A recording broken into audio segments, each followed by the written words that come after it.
Deus é vida para nós. É um poder transformador.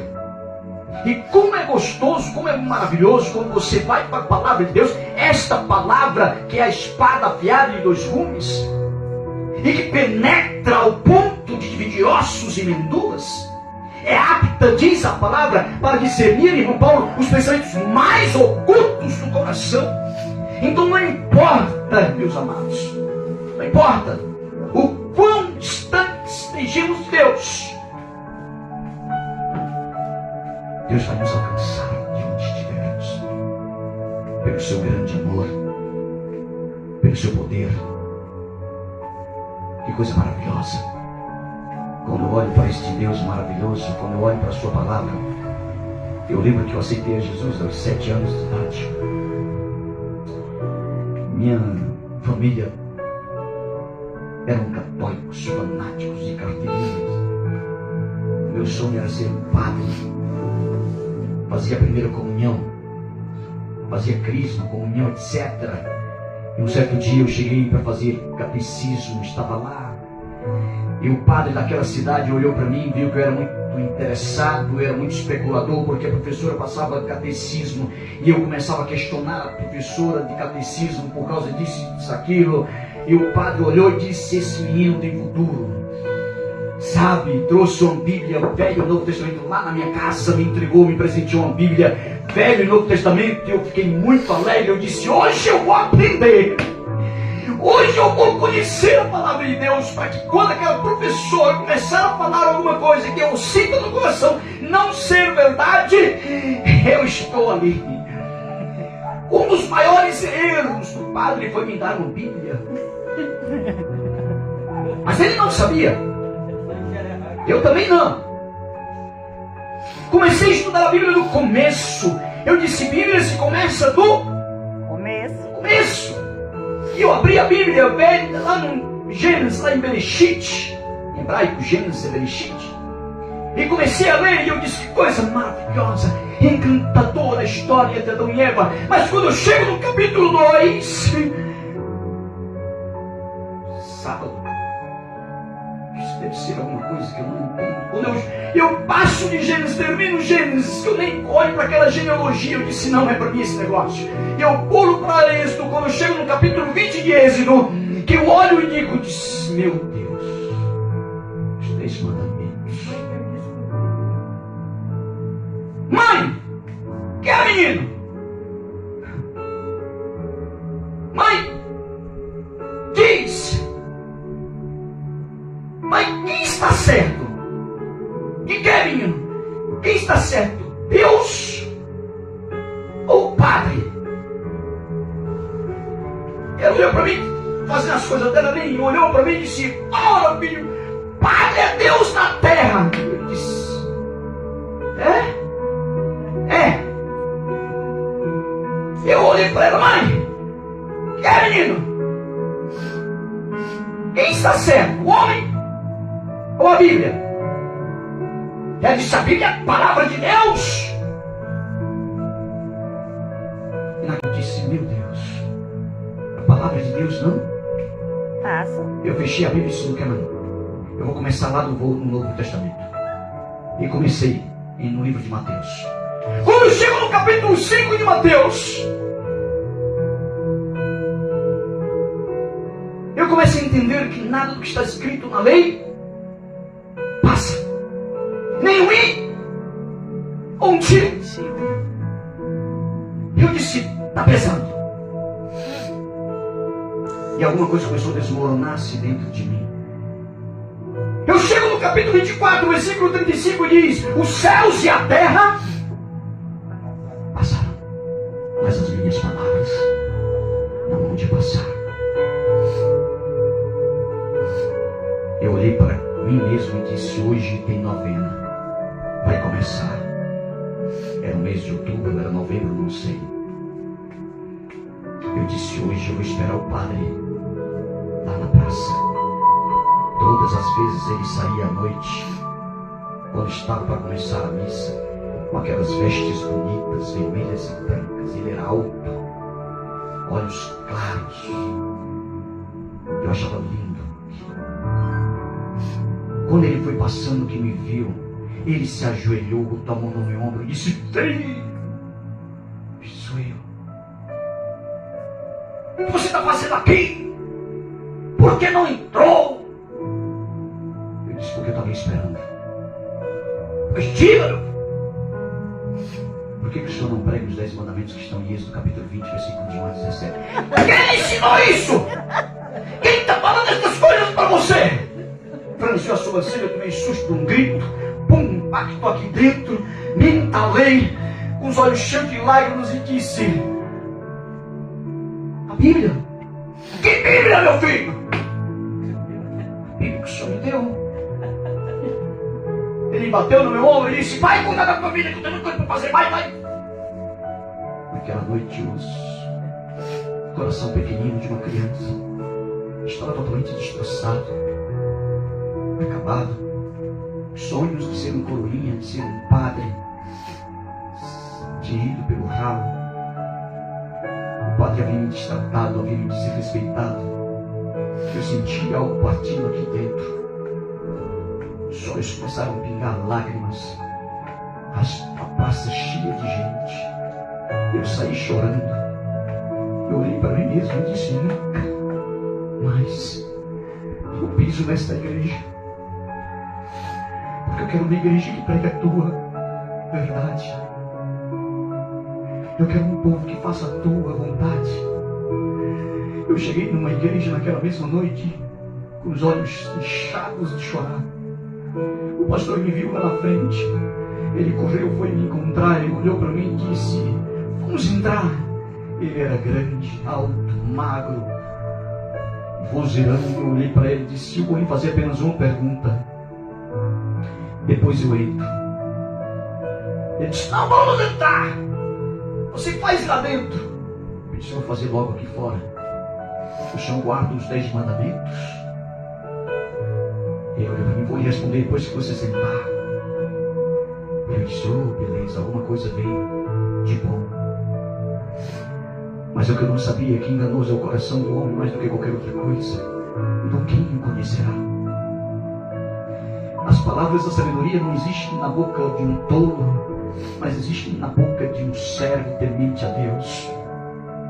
Eu entrei e sentei naquela igreja. Depois do culto, ele veio assistir o culto e disse: eu vou te responder. E na pregação ele me respondeu. Olhou e disse: nós não guardamos mandamentos, nós não guardamos nada disso, porque nós vivemos no tempo da graça.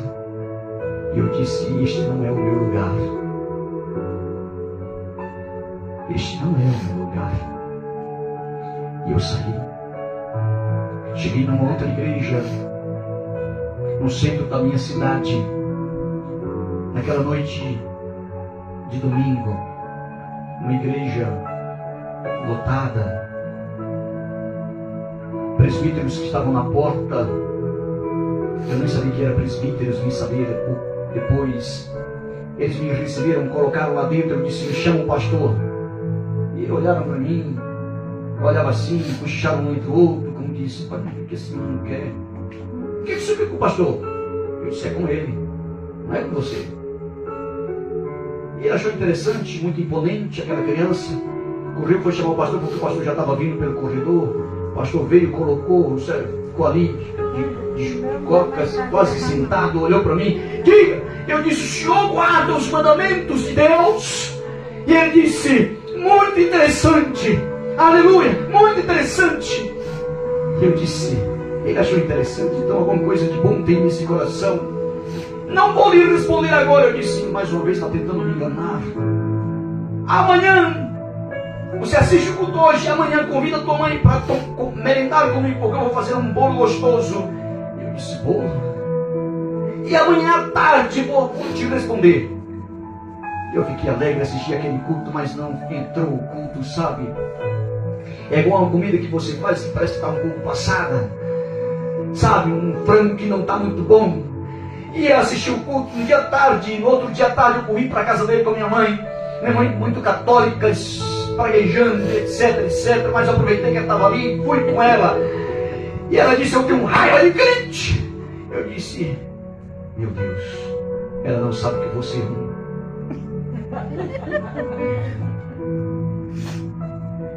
Eu espero que você não esteja pensando. Eu disse, calma. E entramos, começamos com o pastor. O pastor olhou para mim e disse o seguinte: você já aceitou Jesus? Eu disse, me responde. Você guarda os mandamentos? Você guarda os sábados? Ele disse, você já aceitou Jesus? Eu disse, o que é aceitar Jesus? É simples. Na próxima semana, no domingo, você vem para o culto que eu vou lhe responder. Eu disse, não, na próxima semana, porque existem coisas que você só vai compreender depois que você aceitar Jesus como Senhor de sua vida. E eu olhei para ele e disse, e o que é aceitar a Jesus? Vem domingo, vai ser ceia. E na ceia, você aceita Jesus, eu te ensino como é que você quer aceitar Jesus. E domingo eu fui, uma igreja com mais de 400 membros, lotada em cima e embaixo. Naquele domingo eu cheguei naquela igreja, sentei ali, quando ele me viu, foi me buscar lá onde eu estava, me levou lá para cima. Eu disse, oi, você vai aceitar Jesus? Eu disse, mas como é que se aceita Jesus? Ele disse, é simples. Eu queria que você me respondesse logo, como se você guarda os mandamentos. Ele disse, tem calma, porque se eu me responder, você não vai compreender agora. Eu disse, meu Deus do céu, eu vou ter que passar por isso. Ele disse, na hora que eu te chamar, tu levanta e vem para frente. Amém? Ele olhou e disse, levantou-se para abrir o culto e disse, eu gosto sempre de fazer apelo no final do culto, mas hoje eu vou fazer no começo. Porque hoje é especial. Hoje nós temos uma criança com 7 anos de idade nesta igreja, que eu vejo o poder de Deus na vida dele. Eu vejo o Espírito de Deus na vida dele. E hoje eu vou fazer o apelo no começo, para ele aceitar Jesus, porque hoje nós vamos ouvir uma linda saudação. Eu não sabia o que era saudação, mas ele me chamou, e eu fui lá, as palavras que ele disse eu repeti. Ele me deu a oportunidade para pregar depois que eu aceitei Jesus. Ele me deu. Ele olhou para mim e disse, você consegue fazer uma saudação? Eu entendi que era pregar. Eu disse sim. Ele mandou pegar 3 gramas de refrigerante, colocou ali no altar, ali no púlpito. Eu subi, uma criança pequena, peguei o microfone, fiquei com o pescoço assim, tentando me morrer enfocado naquele púlpito, porque eu era baixo. E comecei a abrir a Bíblia e comecei a pregar a palavra de Deus. E aonde eu abri foi nos 10 mandamentos. E quando eu comecei a falar sobre os 10 mandamentos, quando eu estava chegando no sábado, ele pegou na minha calça e disse, para irmão. Eu disse, comecei agora, pastor. Eu comecei agora e a igreja glorificou, começou a glorificar, exaltar, era uma Assembleia de Deus. E ali encheu pessoas dando glória. Eu comecei a falar sobre o sábado e terminei nos 10 mandamentos ali no Antigo Testamento, em Êxodo capítulo 20, versículos 1 a 17. E ele disse, tá bom. Eu disse, não, porque agora eu vou passar para o Novo Testamento. Eu vejo os 10 mandamentos do Novo Testamento também. O sábado está no Novo Testamento e a igreja glorificou. Não sei se a igreja ouviu, preguei sobre os 10 mandamentos naquela noite. Ele olhou para mim e disse o seguinte, irmão, você tem que compreender que nós não guardamos o sábado. Como é, pastor? Nós não guardamos lei, não guardamos o sábado. Eu disse, pois aqui não é o meu lugar. Saí. Naquele mesmo ano encontrei um povo que guardava o sábado.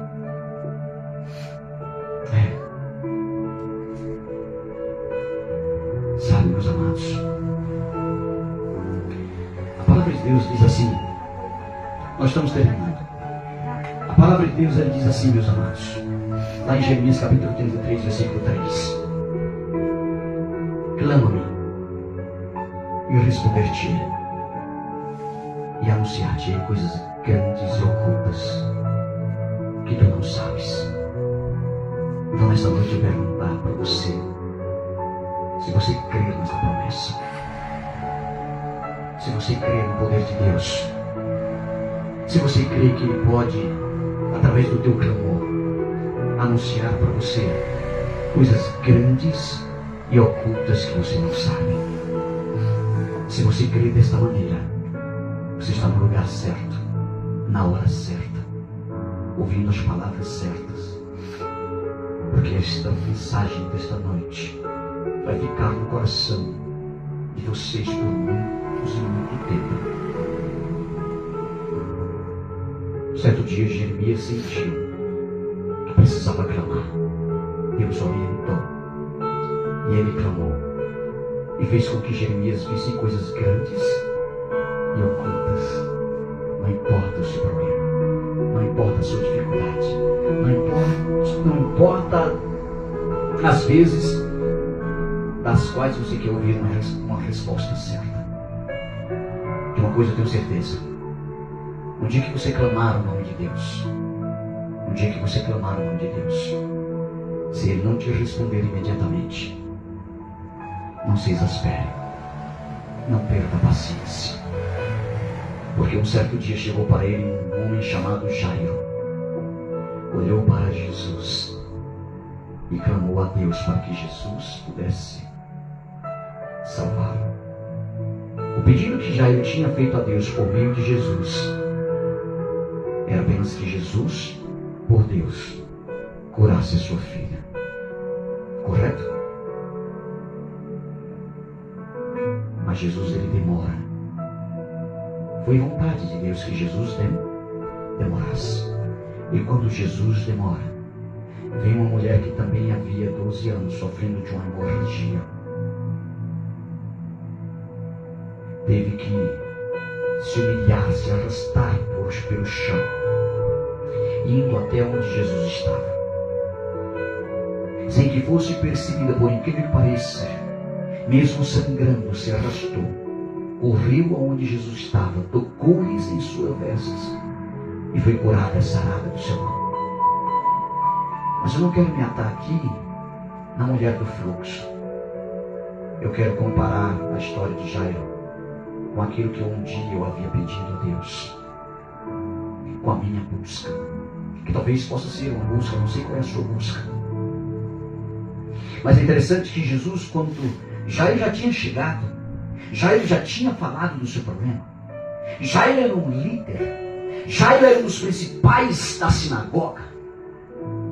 Chegou para Jesus, olhou para Jesus e disse: Senhor, a minha filha está moribunda, a minha filha está doente. Corre lá, coloca as tuas mãos sobre ela, ora e ela vai ficar curada. Eu não sei se você já teve a impressão de que muitas vezes, naquilo que pedimos a Deus, nós temos a mania de dizer a Deus exatamente como nós queremos, de fazer exigências a Deus. Você já percebeu isso? Ser arrogantes às vezes e dizer: Senhor, eu quero desse jeito, como se Deus fosse o teu serviçal. Já percebeu isso? Como se Deus fosse um empregado. E às vezes esquecemos, pela nossa arrogância, de que Ele é o nosso Deus, soberano, tremendo. Jairo, mesmo sendo judeu e conhecendo a soberania de Deus, quando chegou até onde Jesus estava, para que ele e Jesus pudessem interceder esta cura de sua filha a Deus, ele demora. Por quê? Deus tinha um propósito. Por meio de Jesus, Deus tinha um propósito. Aconteceu tudo aquilo. A mulher de fluxo, Jesus para, a multidão para. Já Jesus olha e disse: alguém me tocou. Os discípulos olham para Jesus. Eu começo a imaginar que eles começaram a rir, talvez. Ou talvez olhassem para Jesus e dissem: mas Senhor, a multidão te aperta por todos os lados e tu olhas para nós e diz: quem me tocou? Não, Senhor, como é que vamos saber quem te tocou? Quem? E o que foi que Jesus disse? Alguém me tocou. Esse toque foi um toque diferente, um toque especial. Às vezes precisamos chegar para Deus, mesmo em nome de Jesus, mas de maneira diferente. Veja só dois paralelos. A maneira de como Jairo, um dos líderes da sinagoga, chega para Jesus, e outra, a maneira de como aquela mulher do fluxo de sangue chega para Jesus. Chega para Deus por meio de Jesus. Ela vai a Deus por meio de Jesus, se arrastando, se humilhando, mas confiante e com fé de que seu mal seria curado. Jairo chega para Jesus de maneira um pouco prepotente. Eu sou líder, somos os principais da sinagoga. Essa é a minha maneira de pensar. A Bíblia não fala assim. Mas acho que Jairo chegou assim. Olhou para Jesus e disse: Senhor, a minha filha está moribunda, vai até minha casa, põe as mãos sobre ela, ora, para que ela possa ser curada. A mulher não, se arrastou.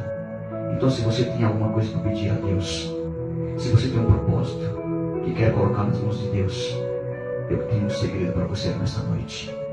Desce ao mais profundo, se humilha, clama, chora, que você vai ser atendido.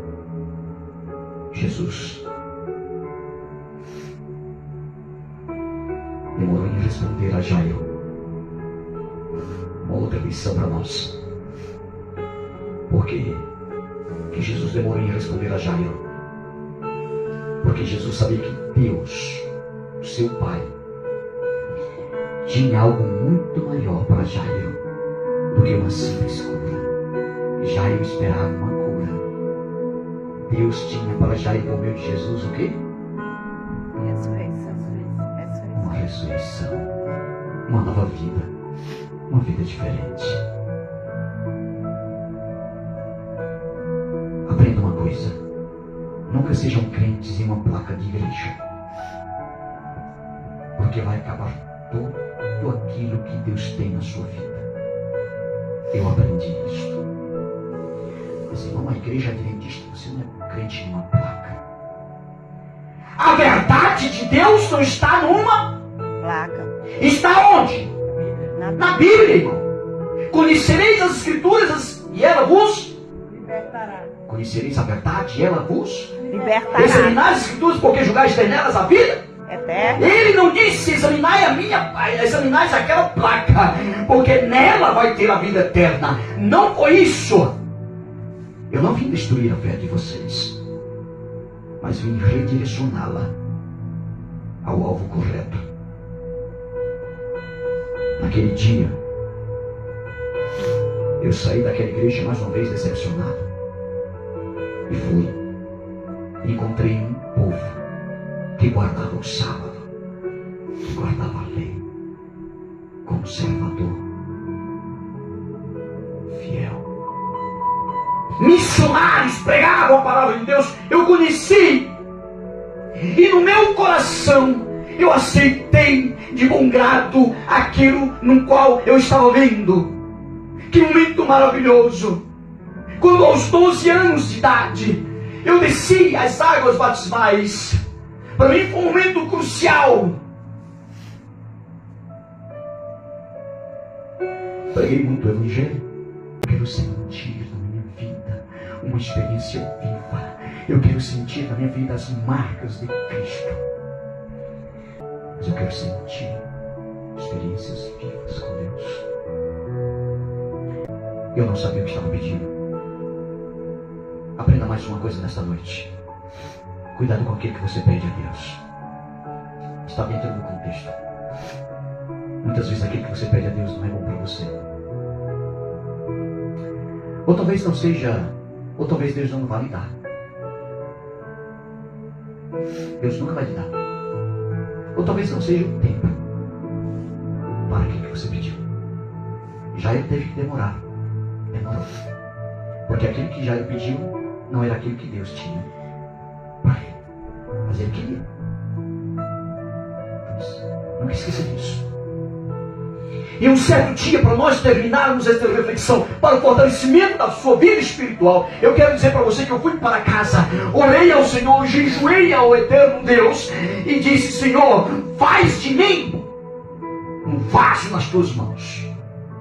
Mas eu quero sentir esta experiência viva.